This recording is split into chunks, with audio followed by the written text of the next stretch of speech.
विद्यार्थी मित्रांनो, नमस्कार. मी प्राध्यापक होनबिडी, इतिहास विषय शिक्षक के जे सोमय्या वरिष्ठ व के बी रोमारे कनिष्ठ महाविद्यालय कोपरगाव.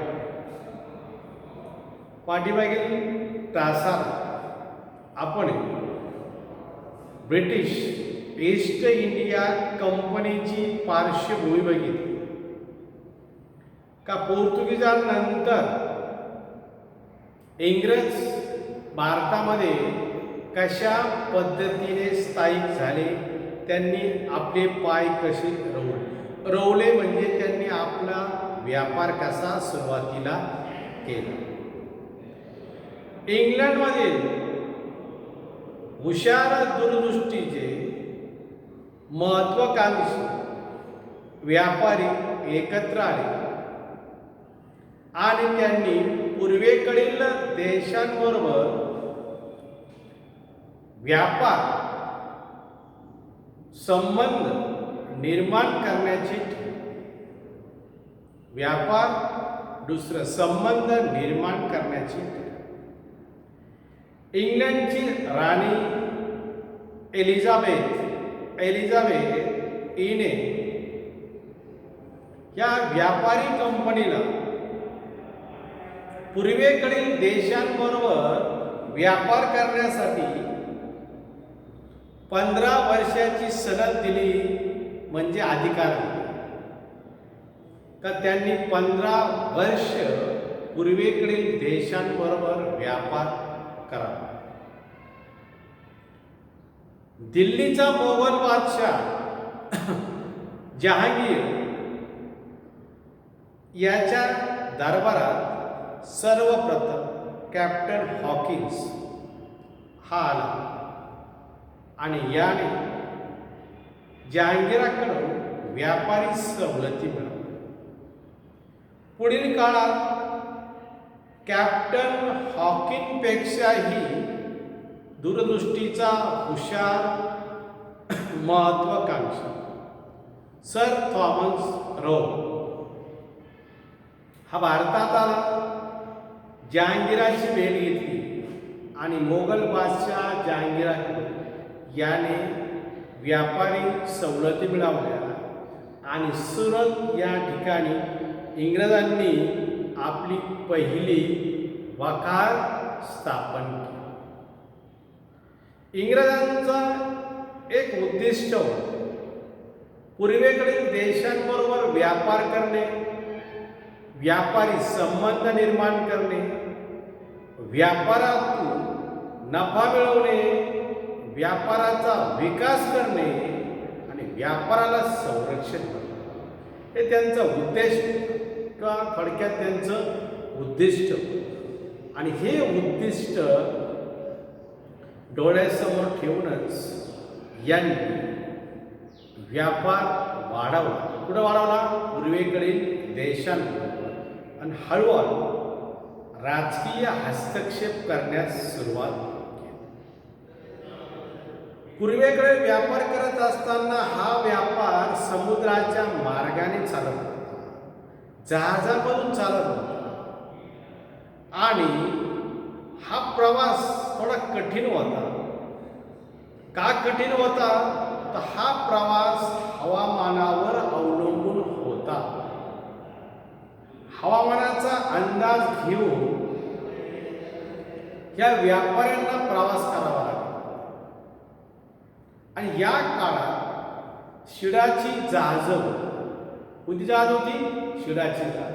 इंग्लंडमधून माल भारतात आणणे, तो विकणे, भारतामधून मसाल्याचे पदार्थ व इतर माल खरेदी करणे, कमी किमतीत खरेदी करणे, तो पुन्हा पुढे इंग्लंडला नेणे, हे काम थोडंसं कठीण होतं. आणि याचा कार्यकाळ कसा होता?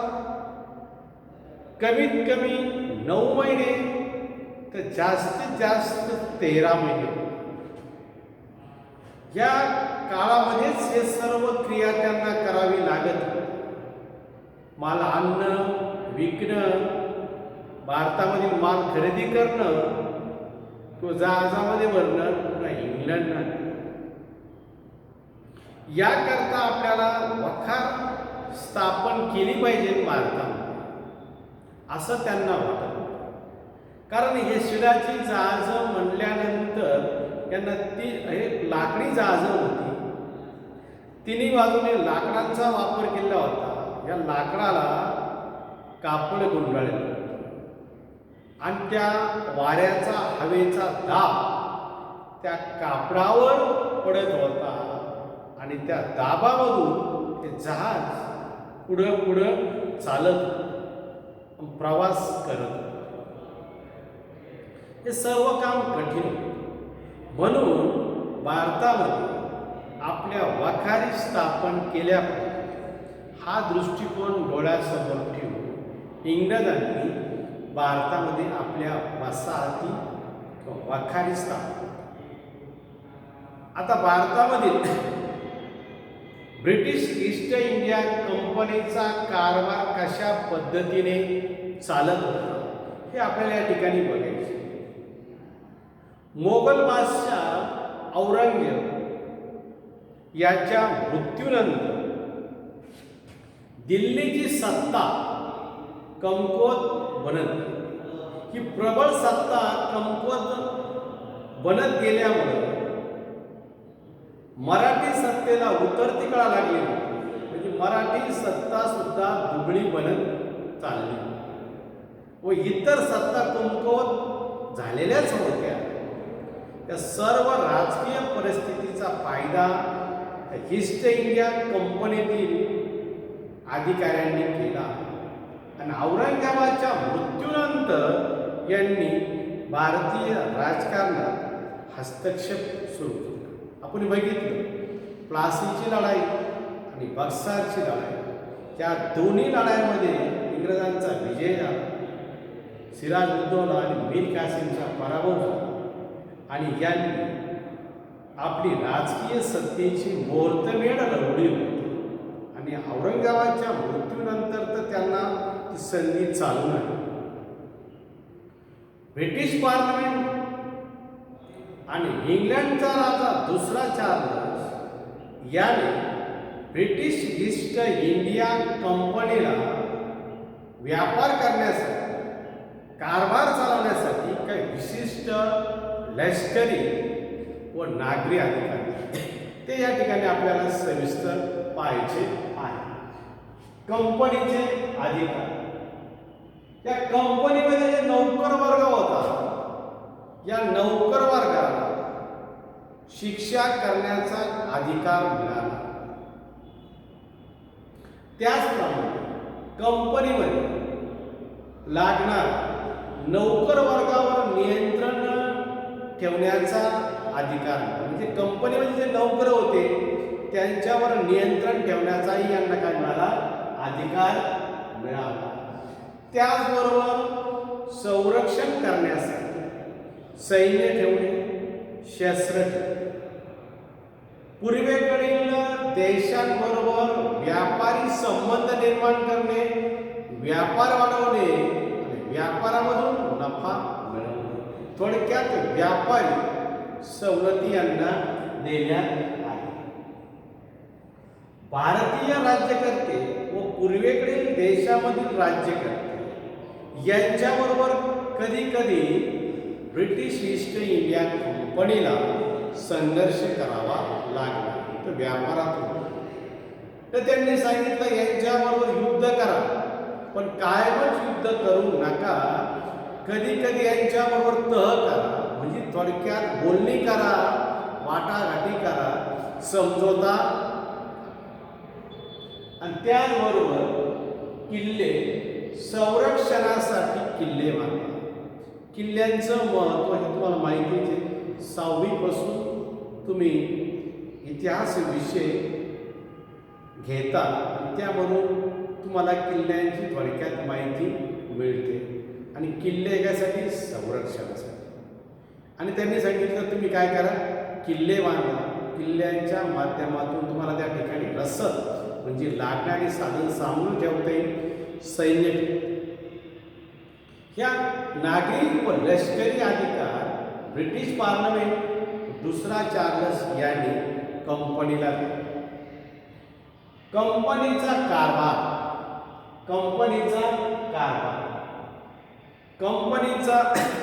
कारभार दिवसेंदिवस काय होत चालला होता, वाढतच चाललेला.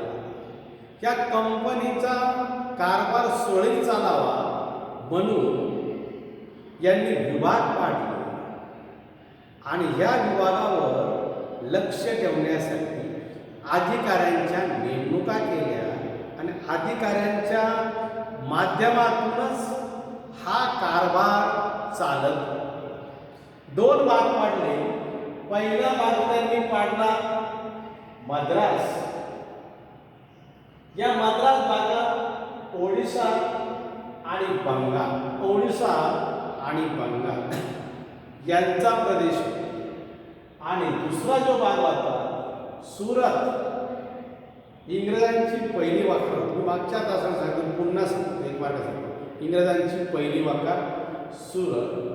हा सुरत जो विभाग होता, या विभागामध्ये महाराष्ट्रात राजापूर या ठिकाणी त्यांची वखार होती. त्याचबरोबर तांबडा सर, मी तुम्हाला सांगितलं तांबडा सर याच्या तळात जी माती आहे, जो गाळ आहे, तो कसा आहे, तांबूस रंगाचा आहे. म्हणजे न कळत या पाण्याचा रंग तांबडा झालेला आहे, म्हणून याला म्हणतात तांबडा समुद्र. या तांबड्या समुद्रामध्ये मोखा, या तांबड्या समुद्रामधील मोखा या ठिकाणी यांची वखार होती. पुढं मोखा. आणि त्याचप्रमाणे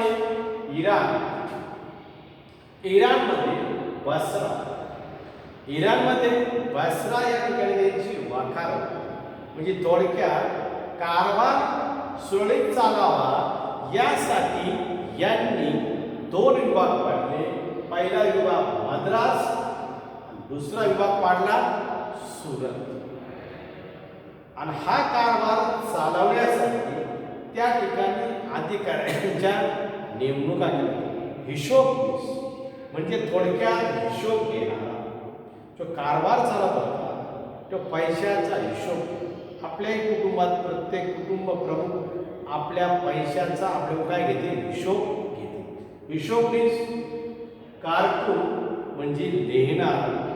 खजिनदार म्हणजे जो कारभार चालत होता, त्या कारभाराची उलाढाल चालत होती, त्याच्यामधून जो पैसा मिळत होता, तो पैसा कोणाकडे ठेवला होता, खजिनदाराकडे ठेवला जातो.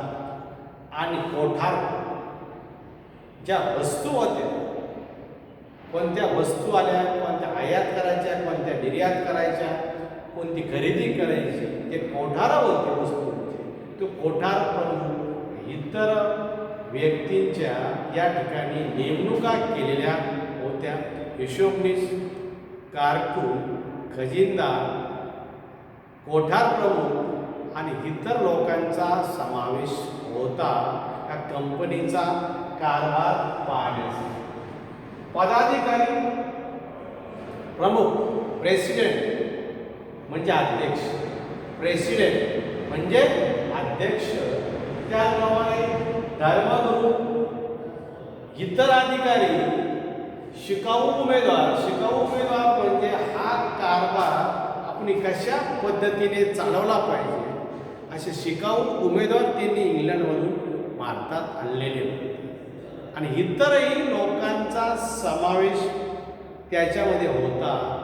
आणि सर्व लोक वाखारीमध्ये राहत असत आणि त्यांच्या राहण्याची, जेवणाची सर्व व्यवस्था त्या वाखारीमध्येच केलेली.